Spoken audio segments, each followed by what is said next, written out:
बच्चों, आज आप सब नारायण सर की कक्षा में उपस्थित हैं, लेकिन पुनः मैं आज विज्ञान कक्षा में उपस्थित हूँ। लेकिन यह विज्ञान ही नहीं बल्कि ये पर्यावरण से भी जुड़ा हुआ चीज़ है। यानी सामाजिक विज्ञान कहिए, पर्यावरण कहिए, विज्ञान कहिए, सारे चीज इसमें सम्मिलित है। और न केवल बच्चों के लिए बल्कि हर पब्लिक, हर इंसान के लिए यह वीडियो बना हुआ है। तो हम आज चलते हैं जल यानी वाटर और वन यानी फॉरेस्ट, इस विषय पर कुछ समय रख रहा हूँ बात। ऐसे तो क्लास ये 6 लेवल का है, लेकिन 6 लेवल से ही बढ़कर के बहुत ऊपर की बातें हैं। इसको ध्यान से सुनें और अमल करें। सबसे पहले हम चलते हैं जल। जल हमारे लिए कितना जरूरी है ये हम सभी जानते हैं। जल के बिना हम जीवित नहीं रह सकते। इसीलिए कहा गया है जल ही जीवन है, वाटर इज लाइफ। तो इसको हमने संरक्षण करना ही चाहिए।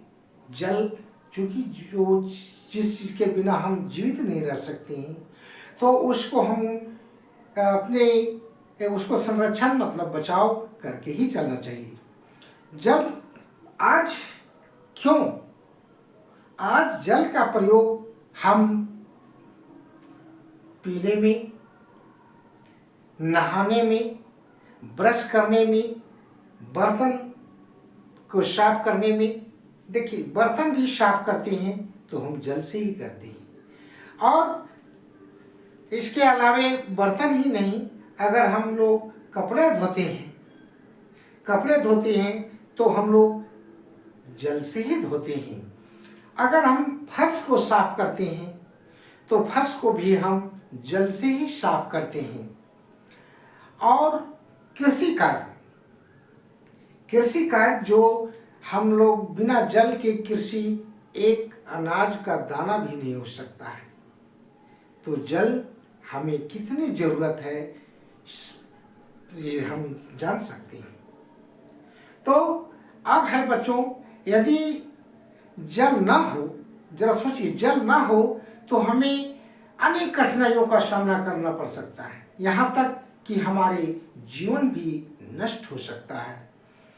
हमें नियमित रूप से जल चाहिए, क्योंकि इस धरती में यदि जल ना हो तो हम जीवित नहीं रह सकते हैं। अब है कि पेड़। अब जल जो है बच्चों, जल जो है पेड़ से रिलेटेड है। अगर धरती में एक भी पेड़ ना रहे तो कल्पना कीजिए क्या वर्षा हो सकती है? वर्षा भी हो गया तो क्या उसमें क्या धरती उसको सोख सकती है? नहीं। तो बच्चों, आखिर में पेड़ से हमें क्या लाभ है?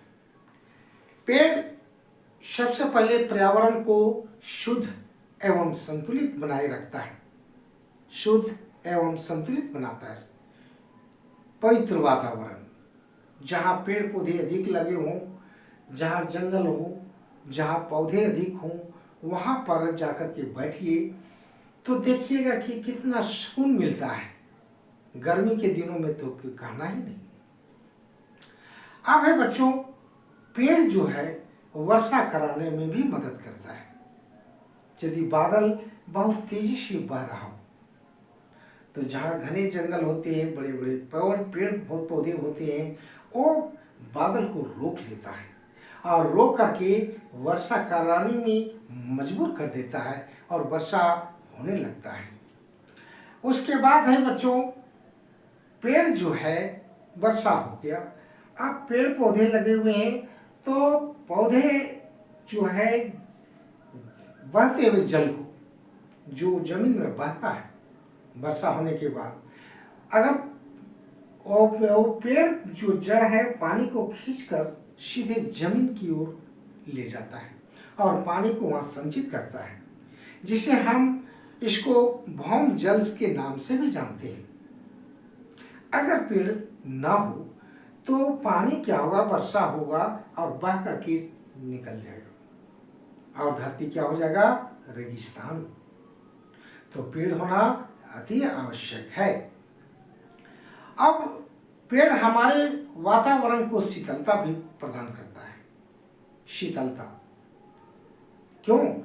पेड़ों में जब वाष्पोत्सर्जन होता है तो चारों ओर, यानी मतलब वाष्पोत्सर्जन मतलब जल निकलता है उसमें, एक प्रकार जलवाष्प, और उससे हमें गर्मी के दिनों में तो कहना नहीं, बहुत ही शीतलता हमें प्राप्त होता है। और अभी आज जो है धरती का तापमान देख रहे हैं, देखने को मिल रहा है, काफी बढ़ रहा है, काफी बढ़ रहा है। क्या अभी 40-42 हमारे झारखंड में चल गया, राजस्थान में तो 44-45 डिग्री सेंटीग्रेड तापमान बढ़ गया। और बहुत से हिदायत दिया जा रहा है कि घर से बाहर ना निकलें धूप के समय में। तो ये आखिर में इसका कारण क्या है? इसका कारण हम लोग खुद इसको सृजन किए हैं, क्योंकि हम पेड़ काटने जानते हैं, पेड़ को काटने जानते हैं, लेकिन पेड़ लगाने नहीं जानते। तो हर व्यक्ति को पेड़ लगाना है, 1 पेड़ 2 पेड़ 4 पेड़ जितना लगा सकें बाय नेम, घर में जितने मेंबर है कम से कम उतना पेड़ लग जाना चाहिए। तो ये है कि पेड़ हमें लगाना चाहिए, ताकि पेड़ से क्या होगा, हमारे धरती का जो तापमान जो बढ़ रहा है आए दिन, वो तापमान नीचे रहेगा। आज हम लोग पेड़, अनेक प्रकार, जितने आदमी हैं उतनी गाड़ियां निकलने लगी हैं। बताइए, motor 2 wheeler 4 wheeler 6 wheelers 12 wheelers, इस तरह से बहुत से माने गाड़ियां, बहुत नाना प्रकार की गाड़ियां निकल रही हैं।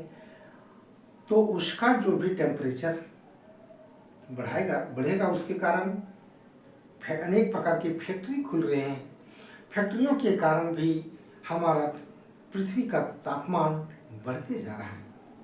तो एक ही उपाय है कि हम अधिक से अधिक पेड़ों को लगाएं, ताकि धरती का तापमान संतुलित बना रहे और हम सभी जीव जंतु जीवित रह सकें। तो भूले नहीं, हर व्यक्ति को पेड़ लगाना नितांत आवश्यक है। अब है कि पेड़ पौधे जो है बच्चों, वर्षा कैसे कराता है? वर्षा, पेड़ पौधे जिसे वाष्पोत्सर्जन होता है, तो वो पानी वाष्पोत्सर्जन होकर वाष्प बनकर के ऊपर उठता है और वो ठंडा होकर बादल बनता है, और बादल बनने से फिर वहाँ संघनित होकर के बादल बनता है, और वो बादल वर्षा करा करके धरती में पानी देता है।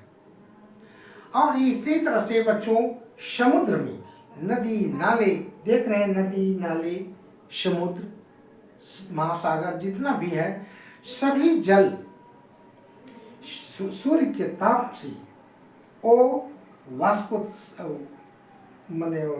वाष्पोत्सर्जन क्रिया करता है। माने कहने का मतलब उसको वाष्प निकलता है, ताप से वाष्प बनता है, और वाष्प बन करके वो सीधे ऊपर जाता है।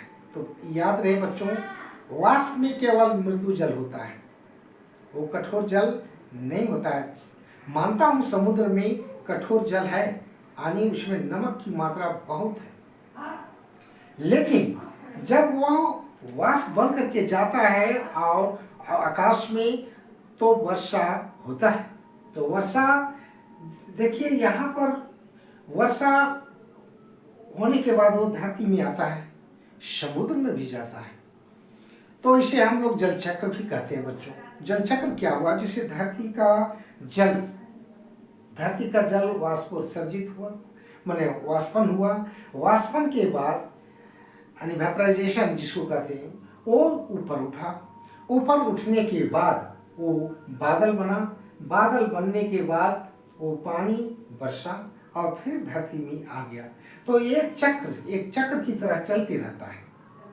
तो इसको हम लोग जल चक्र के नाम से भी जानते हैं। जल बच्चों मुख्य रूप से 3 रूपों में पाया जाता है। एक तो तरल, जिसको हम जल जो पानी पीते हैं, दूसरा ठोस, जिसको हम बर्फ कहते हैं, और तीसरा गैस, जिसको वाष्प कहते हैं।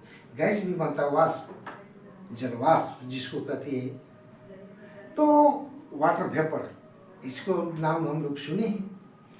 तो इस तरह से बच्चों हमारे धरती में कुछ बैलेंस बनाना हम लोगों पर निर्भर करता है। तो बच्चों एक छोटा सा हम एक वीडियो में डाला हूँ, इतना ही मैं संक्षेप में कहूँगा। अगर जीवन को सुरक्षित रखना है तो सभी व्यक्ति पेड़ लगाएं, और पेड़ लगाने के अलावा और कोई रास्ता नहीं है, नहीं तो धरती का तापमान ऐसा बढ़ जाएगा जो हम जीव जंतु मरने लगेंगे। इसलिए हमें इससे बचने के लिए कितना एसी काम करेगा, कितना कूलर काम करेगा, कोई काम कर नहीं करेगा, सब व्यर्थ होने लगेगा। इसलिए हम सभी अब बैलेंस बना करके चलें, और बैलेंस तभी बनेगा जब हम पेड़ लगाएंगे। तो बच्चों मेरी बात को याद रखेंगे। धन्यवाद।